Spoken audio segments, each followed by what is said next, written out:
To God be the glory in Jesus' mighty name. I love you all so very much. It's an honor to serve each and every one of you. Because why? You are the glory of the Father, and the Father in you, you in Him, is completely glorified. Hallelujah. Amen. Amen. So today, I just wanted to basically share something the Lord basically revealed to me recently. And from the revelation that He gave, it's a place that majority of you have been doing a whole lot of healing from the dimension of kingdom marriage and kingdom spouses. You know, majority of the time, I keep on sharing on here for a lot of us to understand that the reason why the Father majority of the time doesn't rush you into the kingdom marriage is because He's trying to what? He's trying to process before He establishes. Do you see that? Though it has been written in heaven, but a process leads to the establishment of what He has ordained. And for majority of you, can I really thank the Lord for you? Because no matter how long it has been, you have patiently waited, you have endured, and you have persevered. And a lot of you, the reason why the Father had to take you through the process before He establishes it is because that by the time you get inside of it, the triggers that once used to affect you in times past no longer has power over you when you get in it. Do you see that dimension? Because a lot of times, a number of people would say, yep, I'm already healed. I am ready for this union. I am ready for this marriage. I am ready. I am ready. And then they go in it only to realize, if only I had prepared myself. Do you see the dimension of Esther and chapter 2? Why Esther, for a whole year, yes, 9 months to about a year, thereabout, the Bible says she was in preparation. So this is where the Father has been getting majority of you ready. You have been healing, you have been walking in deliverance, you have been walking in restoration. And the reason why the Father had you to do this is because of what Ephesians and chapter 5 actually speaks about. Because I'm going to share a revelation, I'm going to share a vision in a minute, but I want us to understand the process that you've been through.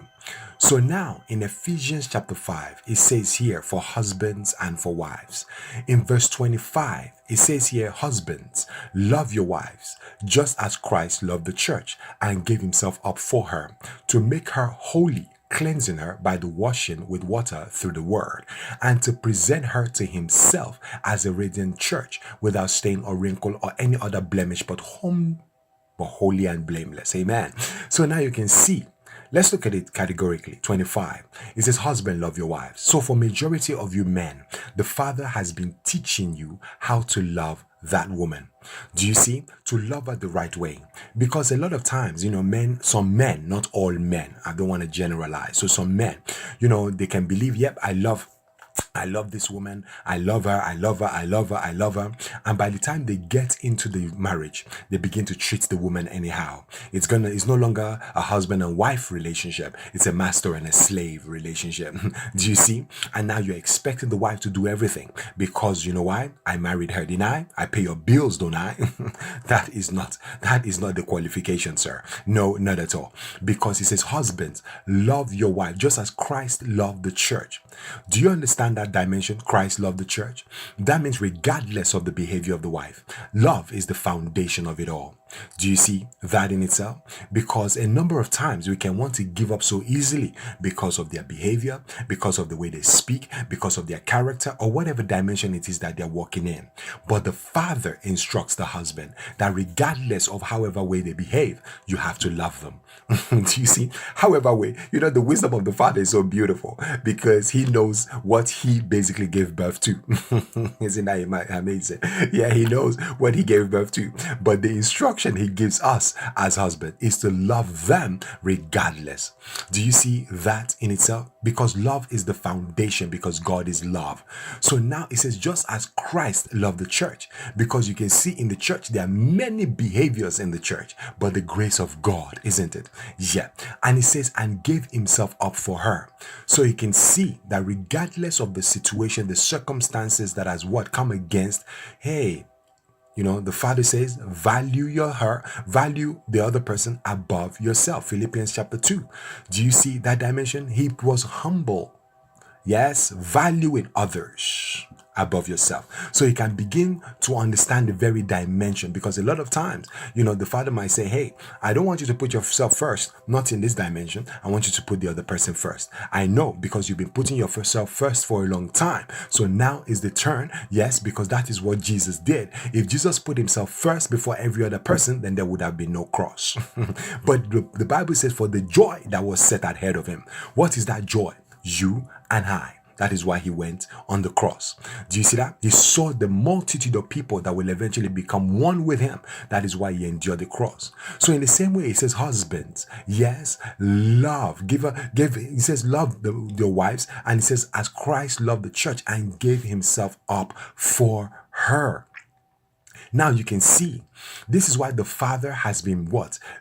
For majority of the spouses, for majority of you have met your kingdom spouse. You have met that man, you have met that woman. And for that reason, you can see why the Father has been getting majority of you to be in a place of intimacy.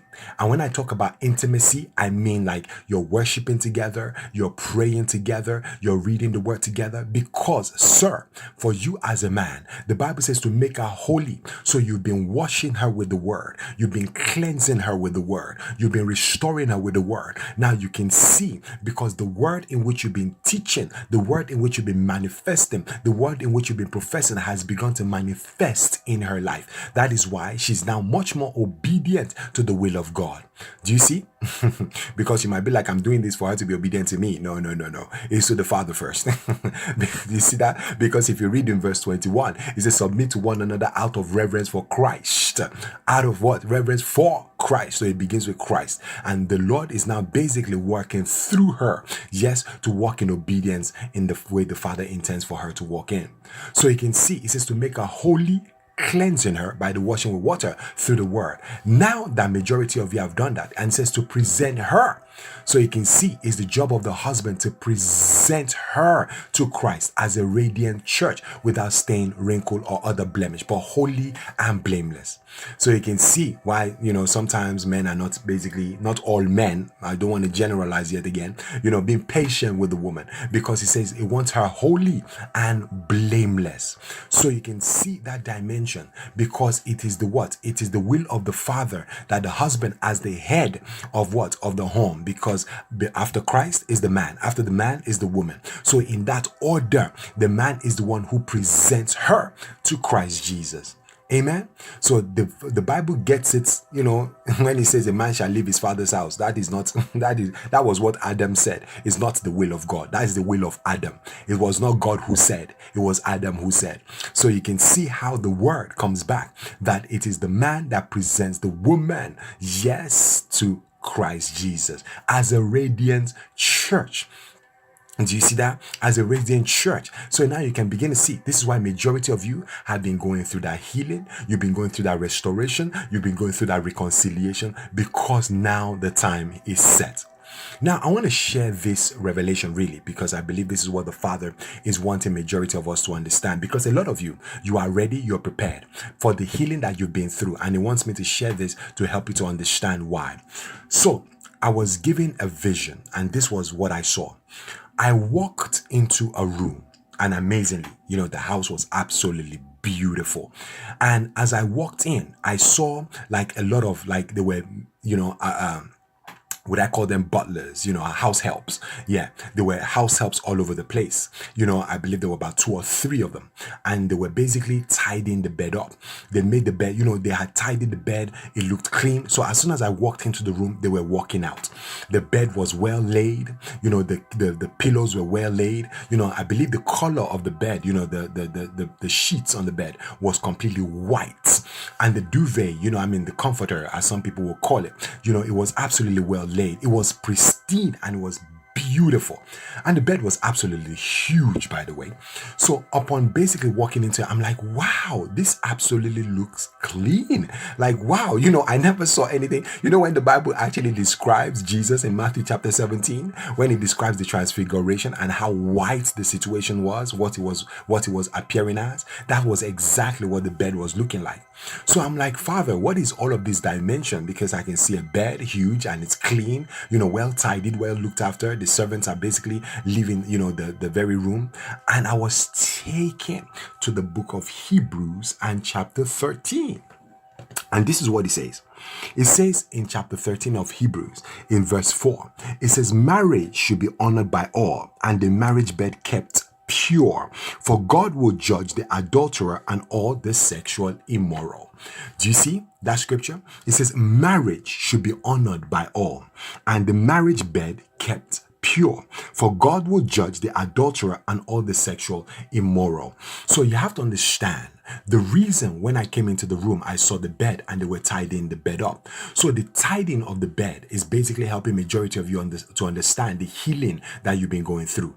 Maybe for some of you, you walked in sexual immorality in times past. For some of you, you did things that you are not even proud of in times past, but you have been acknowledging those things before the Lord. You have been healing concerning those things, the traumas, the disappointments, all of these things that came with what? With sexual immorality. Whether it was incest that happened, majority of you have been doing the work, and for that reason, hence why the servants have been what? Tidying the bed. So you've been tidying up by what? By confessing, by acknowledging, by allowing him to heal you, by restoring, and all of those dimensions. So eventually the servants left. The bed was already done. Like I said, the white, pure. So you can see in Hebrews 13 and 4, it says that what? It should be kept pure. And now you can see the bed well laid. And I was standing there looking at it. And eventually the Lord says that now you are ready to get married. And the reason why it says you are ready to get married is because your marriage bed has been restored and it is pure once again. Do you see that dimension? Your marriage bed has been restored and it is pure once again. So for what the Father has done, he has cleaned out all the dirt. He has cleaned out all the accusations. He has cleaned out all the immorality. He has cleaned out all that came against that marriage bed. So for every word that was spoken against that bed, he has dealt with it all. You've basically surrendered to it and you've allowed him to deal with it. And he's very pleased with the work that you have done. So congratulations because you passed the test. Congratulations because you have been promoted. For what? For marriage. Because now is the time that is coming into what? Into fruition, because the marriage bed has now been restored. So whatever defiled it in times past, it has been made pure. So now, as you can see that it is all done, the Father is now giving you a warning. And this is the warning that he's giving you, that as you go into this marriage, he says that what? This marriage bed should be kept what? Should be kept pure. Otherwise, you can come under judgment if you commit adultery. You can come under judgment if you commit sexual immorality, because he says he will judge. Do you see that dimension? So the grace of God has kept you up until this point. Because majority of the time, a lot of people, when they get into that union, they're like, and they can begin to look outside, try some other woman out there, try some other man out there. And the Father is like helping you to understand that you can easily come under judgment. And we've gone through this, we've looked at this, and we've helped to understand that a lot of people who do this, the very end result of it is death. Death, whether you go to sleep, or death, whether it is separation. Do you see that dimension? So you can begin to understand. It says God will judge the adulterer and all the what? Sexual immoral. So now that your marriage bed has been restored, he's now saying now, once you get married, there is no accusation that will come against your marriage. No accusation will come against your union concerning your times past. The old has passed away and all things have become new. So can I congratulate you? Well done for making it this far, because now it's time. Now the woman I want to give you, I can now trust, yes, that no accusation, for the accuser of the brethren has been what? Against your marriage bed has been hurled down. And there remains no accusing voice concerning your marriage bed.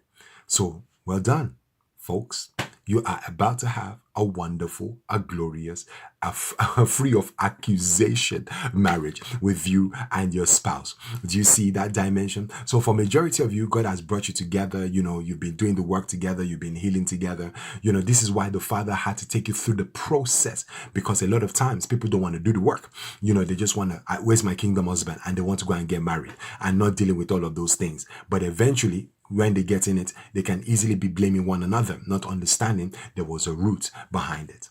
Do you see that dimension? But majority of you, the Father is pleased because you have done the work and you have done it beautifully. So now is the time. I say congratulations once again, because you're about to get married, and it's going to be a blameless union. It's going to be a beautiful and a blameless union. That is why the Bible tells us that upon this rock I will build. If the house is built on the rock, when the storm comes, yes, it will stand firm. So you can see why your home is going to stand firm in regards to your marriage, because you've dealt with all of what's the marriage bed being defiled. Amen. So now those who build the house on the sand, this is when the storm comes, they'll be blown away. But that will not be your case, in Jesus' mighty name. So I want to release this into creation, and I bless each and every one of you in Jesus' mighty name. I love you, and God bless you, because now is the hour that you're going forth. You're blameless and you're pure, in Jesus' name. Amen and amen. Have a wonderful and a glorious day.